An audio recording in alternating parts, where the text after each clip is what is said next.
Saya Pandu, asalnya dari kampus UNS Universitas Negeri 11 Maret Surakarta, angkatan 2015. Di sini kerjaannya bantu Karis. Udah ngebantu Karis selama hampir mau masuk kuartal ke 1,5 tahun. Terus Sebagai apa? ya bantu Karis aja. Itulah. Lebih sering ngerepotin sih daripada ngebantuin kayaknya. Oke. Job Iya nggak sih? Kita semua lebih sering ngerepotin, kan sering diomelin, berarti kan sering ngerepotin. Gitu. Sukanya di sini ya orang-orangnya seumuran sih, jadi kita nggak ada jenjang umur yang cukup jauh, tapi pun juga kalau ada, semuanya tuh mencoba bersikap menolak tua gitu. Jadi semuanya tuh mencoba berada di umur yang sama. Jadi kayak misalnya RAW ini tuh satu inkubasi yang bikin mau kalian dari latar belakang manapun, dari kampus manapun, dari angkatan berapapun, umur berapapun, bidang apapun, kalian tuh jadi ada, istilahnya kalian tuh menjadi sesuatu yang baru lagi gitu di sini. Ibarat ada kehidupan baru di RAW gitu. Kalian punya kehidupan pribadi di tempat lain, tapi di RAW memberikan kehidupan yang baru gitu. Gitu sih. Tujuan hidup saya selama di sini, maksudnya selama pertanyaan ini dilemparkan, tujuan hidupnya adalah mencoba menyelesaikan apa yang belum selesai. Seperti misalkan, seperti kita punya tanggung jawab gitu. Selama di sini kan pasti kita dikasih tanggung jawab.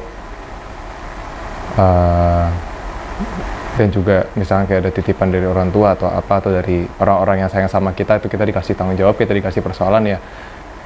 Tujuan hidup yang selama ini paling mudah dipikirkan dan emang harus segera untuk selesaikan adalah menyelesaikan apa yang perlu diselesaikan. Dan yang kedua, ya mencoba apa ya? Dulu saya mikirnya ingin membahagiakan semua orang, tapi ternyata nggak mungkin karena membahagiakan diri sendiri pun juga hal yang sulit, dan setiap orang punya level parameter kebahagiaan yang berbeda gitu. Jadi tujuan hidup yang kedua adalah melakukan apa yang saya suka gitu. As long itu nggak merugikan orang lain. Itu aja. Tujuan yang sustainable sih. Waduh, sustainable. Maksudnya itu kan bisa aplikatif Oh, iya. untuk saat sekarang. Ah. Juga nge-set goal buat masa Benar, emang itu sebenarnya jawaban cari aman sih.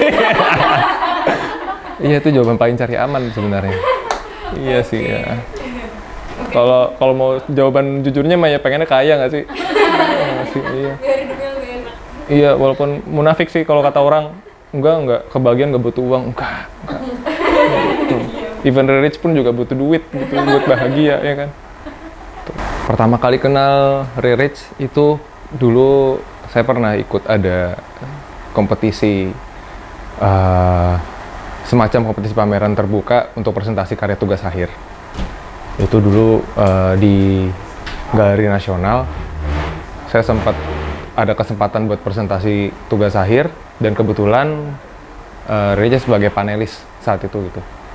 Itu pertama kali ketemu dan pertama kali ngenalin. Kalau dulu sih cuma sekedar kita cuma follow dia gitu di sosial media, hanya sekedar kita tahu dia tuh siapa gitu, sebagai figur apa. Dan impresi pertama itu di saat itu ya. Jadi impresi yang kita kenal itu berubah pada saat akhirnya saya coba dikasih komentar setelah presentasi. Akhirnya mulai ketebak, oh ternyata nih orangnya orang cerdas gitu. Iya. Kalau pertama kayak mikirnya, oh ini nerd banget ya nih orang gitu. He is very very geeky gitu, dan sangat kaku pembawaannya gitu. Dengan dari saat itu udah mulai kenalin sih. Tuh, oh ternyata atasan putih, bawahan krem gitu, dan sendal dan alas kaki loversnya gitu. Itu udah jadi ciri. Itu pertama kali sih first impression kayak gitu. Terus dapat komentar yang cukup cerdas, dan akhirnya saat itu impresinya ya ini orang yang cukup cerdas gitu. Riris adalah orang yang cerdas, orang yang jenius di bidangnya, di arsitektur. Tuh panjang nih jadinya. Oh nggak apa-apa ya. Itu sekitar tahun 2019 awal kayaknya, pre-covid gitu, sebelum covid. Terus itu saya udah lulus. Dulu sama sekali nggak ada kepikiran buat ngelamar ke RAW, karena memang RW bukan hal yang ingin saya tuju gitu. Boro-boro ngepoin pun enggak gitu, kayak apa sih karya RW itu apa gitu, release orang apa, dan udah, jadi impresnya dulu pertama kali saat itu doang gitu kan.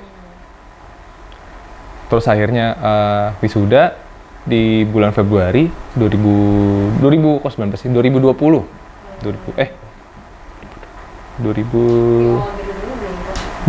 iya betul 2020, sorry. Itu akhirnya mau lamar kerja kan ya. Itu dulu ngalamin hal yang pahit banget gitu. Itu kan dari saya jadi gue kan nggak konsisten emang. Jadi saya sempat ngalamin fase menganggur, tidak menjadi arsitek. Itu dari bulan Februari sampai bulan Oktober. It means itu sekitar 10 bulan. Jadi kayak mencoba mempertanyakan, itu masih nggak sih, pantas nggak sih jadi arsitek gitu. Kayak gue mencoba dulu, gue lagi. Saya mencoba buat mempertanyakan sebenarnya apa sih arsitektur gitu. Kayak dari apa yang udah coba saya lakuin selama kuliah, selama masa-masa mahasiswa mencoba ikut sayembara, ikut banyak pameran dan lain-lain. Tapi sama masa sulit itu tuh kayak mulai memikir gitu, apa sih gitu. Iya gitu.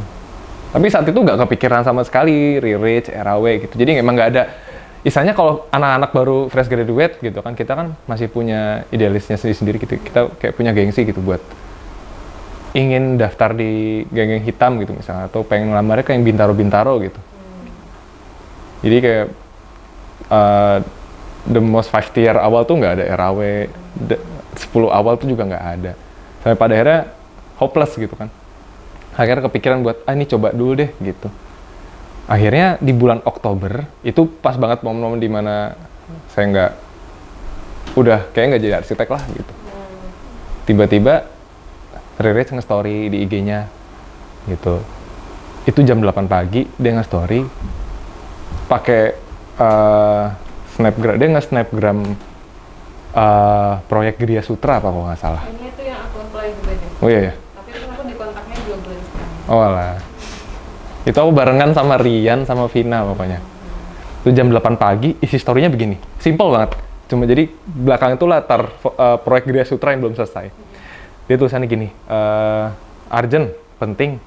Saya butuh 3 orang segera, desainer atau sama librarian yang tertarik bisa DM saya segera. Gue lihat story itu jam 3 sore. It means udah sekitar, udah beberapa jam lewat, terus belum siap saat itu gitu, kayak shit, gue belum bikin cover letter. Porto udah siap, tapi cover letter kan perlu disiapkan gitu kan ya. Kita perlu bikin body email yang bagus gitu buat ngelamar kayak ini kesempatan gitu kan akhirnya. Jam 3 sore ngeliat story itu, terus coba tanya-tanya temen-temen yang lain, lu pada ngelamar kesini nggak gitu.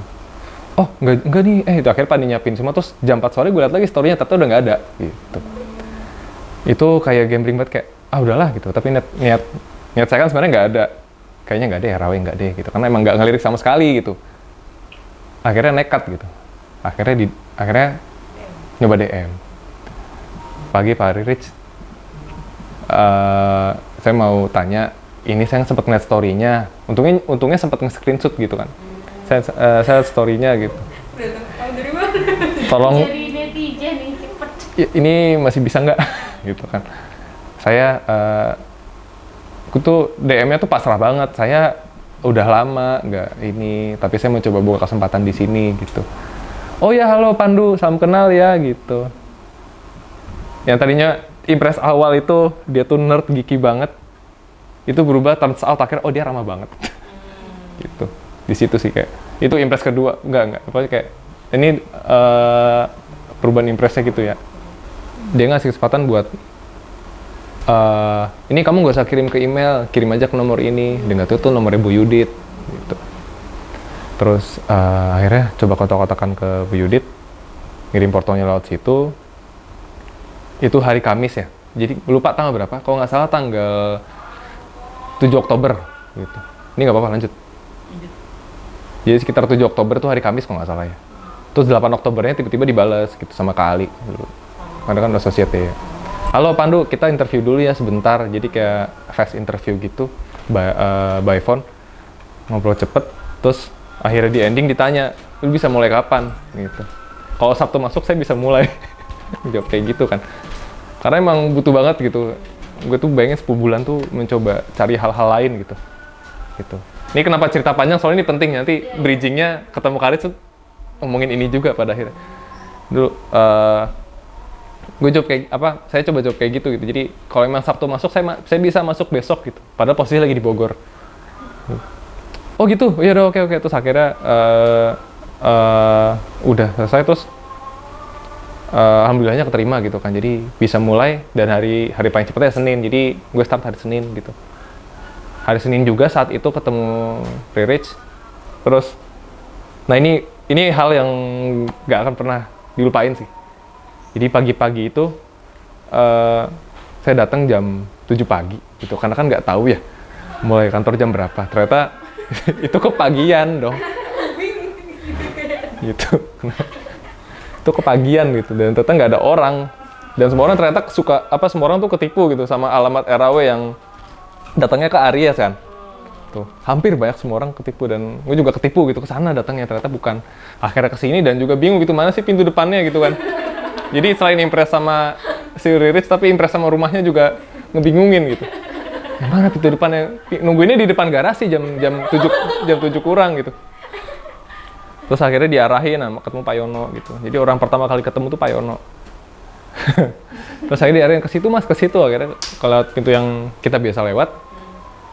Terus jam 7 nunggu sampai jam 8 ketemu admin dulu. Terus akhirnya ketemu pertama kali itu Kak Meme, terus akhirnya diarahin, terus langsung ngerjain project tuh saat itu.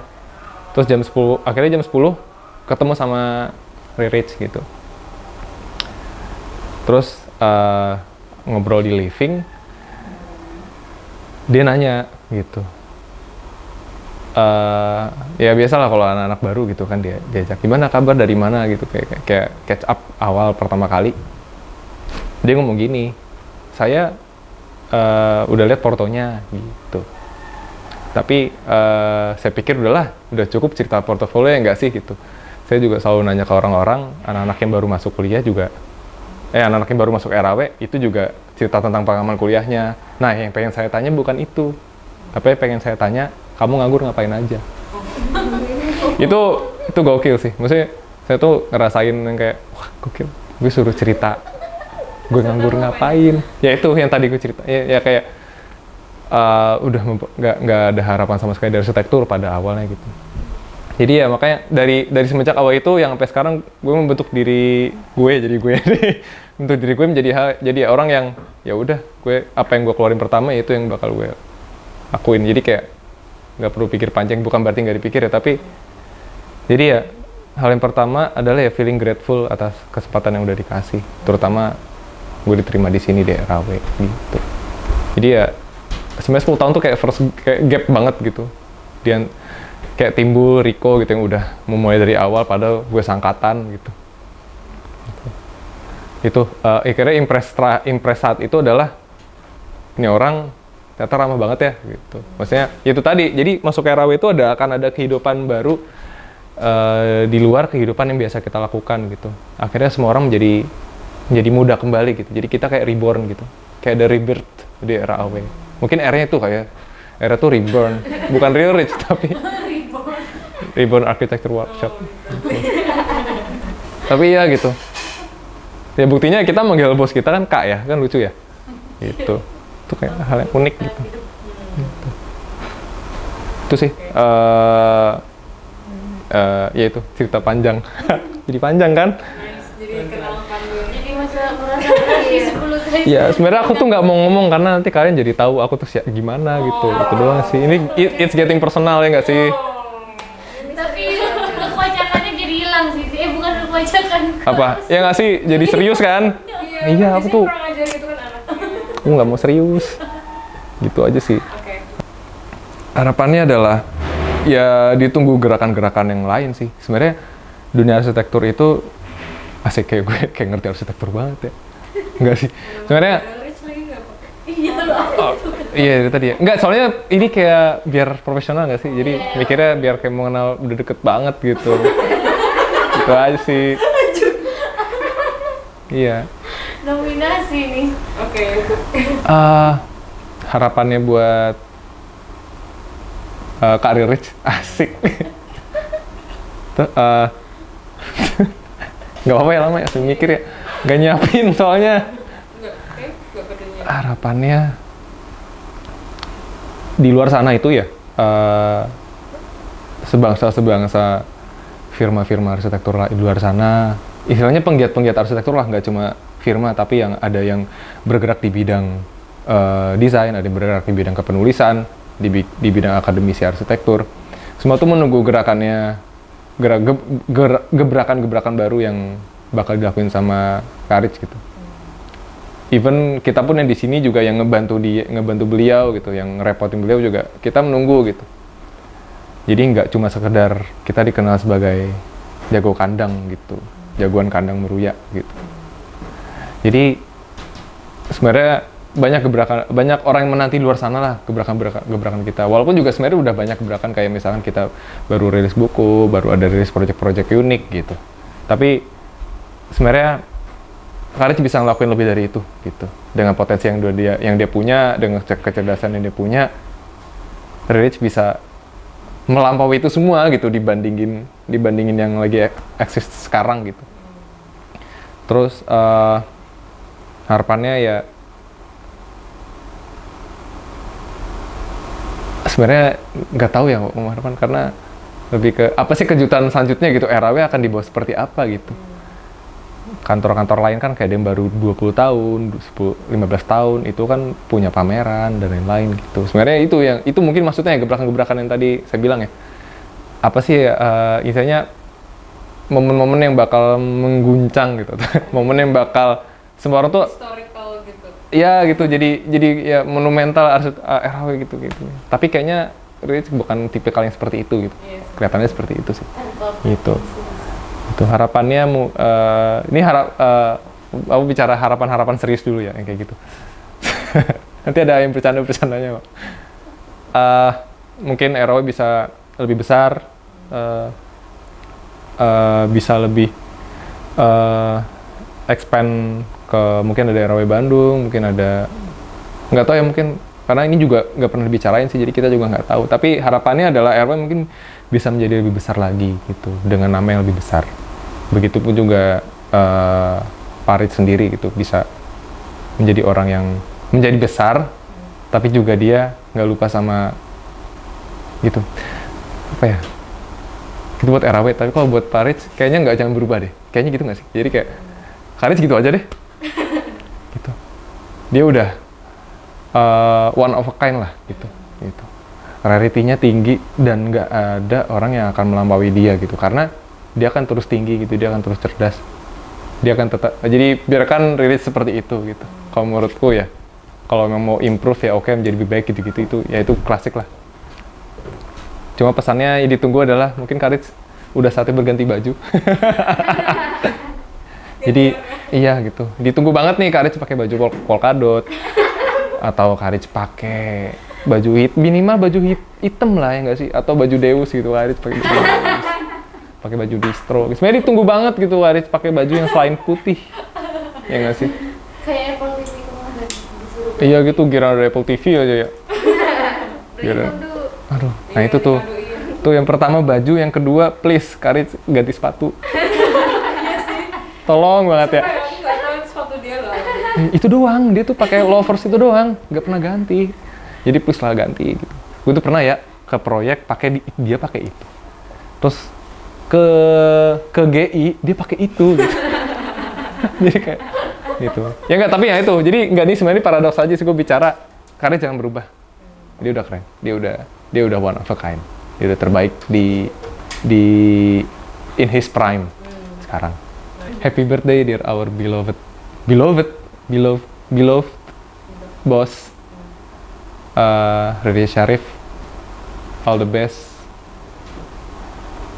Semoga kita semakin kaya. Gitu. Semoga kita semakin kaya, semakin best gitu. Anak-anak minta di fallback loh.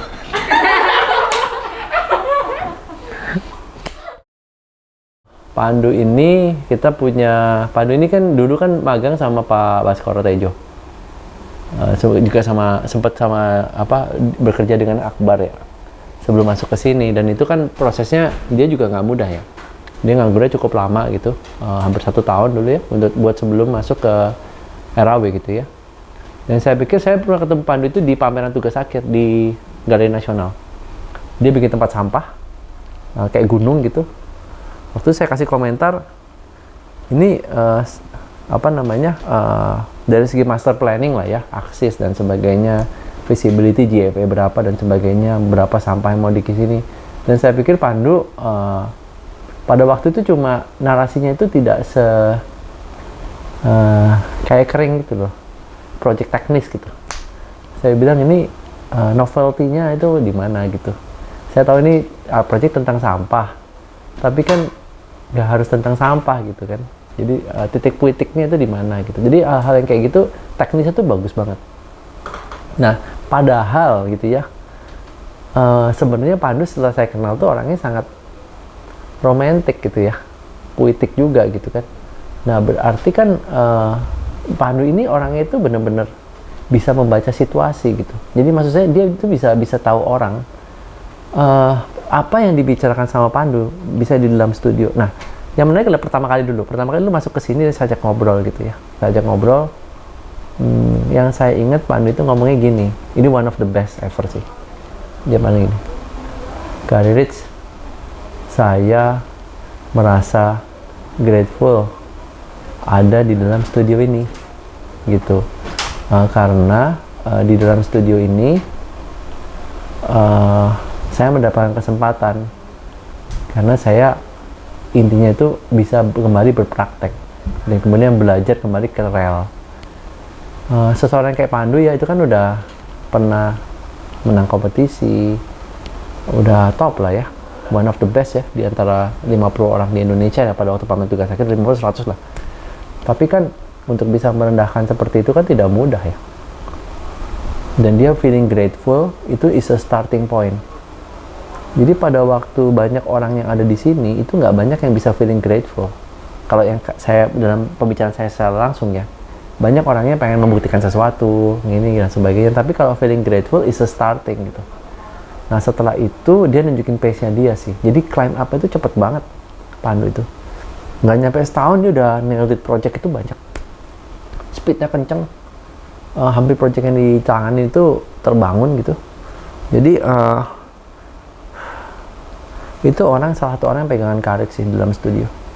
So I do really trust him gitu ya. Dan Courage itu ngomong beberapa hal yang sangat pribadi itu ke Pandu, sampai ke bagaimana ketakutan terdalam, nanya soal projects gitu, atau nanya tentang the life gitu ya, itself gitu. Pembicaraan itu bisa sampai kayak gitu kalau sama Pandu, tentang apa sih sekarang saya bisa nanya begini kalau sama orang, kalau sama beberapa orang itu nggak bisa. Apa sih misalnya ketakutan kamu di zaman kamu yang seperti ini, misalnya terkait sama misalnya karir atau sosial media ataupun apa gitu. Dia bisa ngobrolin kayak gitu. Jadi bisa rada luas sampai akhirnya oh ya saya juga belajar, oh ya ternyata ini saya bisa men-share. Jadi dialog seperti itu tidak mudah itu terjadi. Dibutuhkan trustworthy between one person to another person. Dan kalau misalnya seseorang itu bisa masuk ke level begitu di hadapan dengan klien ya, itu bisa jadi projectnya magnificent gitu. Jadi perlu orang yang bisa punya skill itu gitu, untuk bisa membicarakan sampai hal-hal terdalam yang biasanya udah lewat urat malunya gitu. Nah memang yang paling takut adalah, maksudnya yang Haris baca, yang ditakutkan adalah bagaimana orang yang halus itu biasanya kalau cinta tidak berbalas gitu kan ya, cinta tidak berbalas, jadi takutnya acknowledgement-nya itu nggak dibalas balik gitu. Tapi sebenarnya perlu nggak usah berekspektasi dan takut-takut kalau nggak dibalas sih. Kalau buat saya sih, kadang-kadang saya ngeliat Pandu kayak masih nahan gitu ya, nahan gitu. Dengan kamu berbuat itu kamu mendapatkan gitu. Jadi rumusnya kan gitu, kalau karir sih biasanya gitu. Jadi Dan saya dari Pandu sudah membuat banyak hal, menemani dari banyak hal, kegilaan-kegilaan yang ada, project begitu banyak variasinya. Jadi I think he's one of the not only, kalau Rian kan ke gamers ya, kalau Pandu enggak, Pandu itu lebih ke ada kayak dia lihat filosofinya gitu loh, lebih kayak bit of philosophy, kayak reflective practitioners. Kalau bukunya Donald Sean itu reflective practitioners. Jadi seseorang yang merefleksikan segala hal di dalam sekitar dia ke dalam sebuah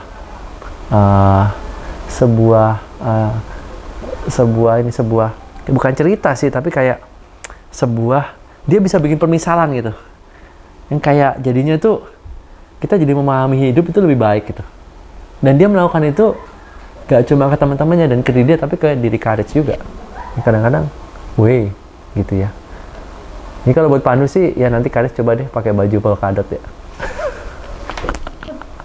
Tapi sepatunya nggak bisa, itu udah kesayangan Courage. Itu harus Kak Yudit yang ngilangin sepatunya. Jadi sepatu Courage yang pertama dan kedua itu dihilangkan oleh Kak Yudit. Baru dia bisa hilang. Kalau saya sampai ngebuang sih nggak bisa. Saya akan perbaiki sampai benar lagi. Gitu. Tapi ya cukup mengerikan sih. Saya tahu saya pas ke GI saya sama dia gitu kan. Saya ngeliat kaki saya, loh kayak gini ya. Ya udah nggak apa-apa. Sedih juga sih ya gitu. Jadi kalau mau itu berarti ya Pandu harus ngilangin gitu. Atau bilang Kak Yudit ya, Kak ini sepatu Kak sudah begitu sih gitu. Baru itu bisa hilang beneran. Itu sih buat bercanda doang gitu. Tapi bener sih. Itu lucu sih. One of the kind. Thank you ya, Duk. This one of the kind lah. It's nakal tapi dalam. Really good. Top quality. Ya, itu Michelin star lah. Oke, thank you.